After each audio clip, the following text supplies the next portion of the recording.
of clowns. Wall Street is full of crowds. The Occupy Wall Street protesters, who have camped out in New York's financial district since mid-September, were joined Wednesday by members of organized labor and community groups. They said they needed to rescue Wall Street and the big three automakers to stimulate the economy. And that meant jobs. 3 years later, there's still no jobs. The rally included truck drivers, teachers, nurses, and transit workers, among others, protesting unemployment, corporate money's influence in politics, and the 2008 bailouts to big Wall Street banks.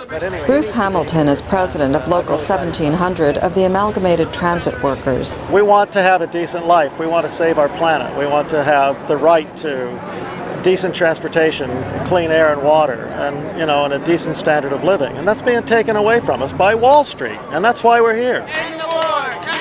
Protesters say that the United States is becoming a land ruled by a tiny financial elite, while 99% of Americans are finding it difficult to get jobs or pay the rent.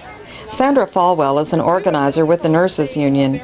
She says people are increasingly unable to afford medical care. We're nurses from around the country who have come here to support Occupy Wall Street.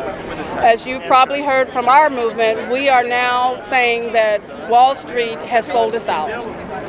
In other words, Wall Street got bailed out and we got sold out. The Occupy Wall Street protesters, mostly people in their 20s, marched uptown to join the labor-dominated rally near New York City Hall. A brass band played celebratory music in the park as they arrived.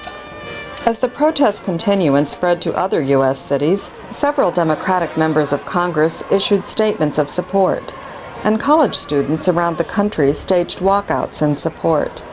Carolyn Weaver, VOA News, New York.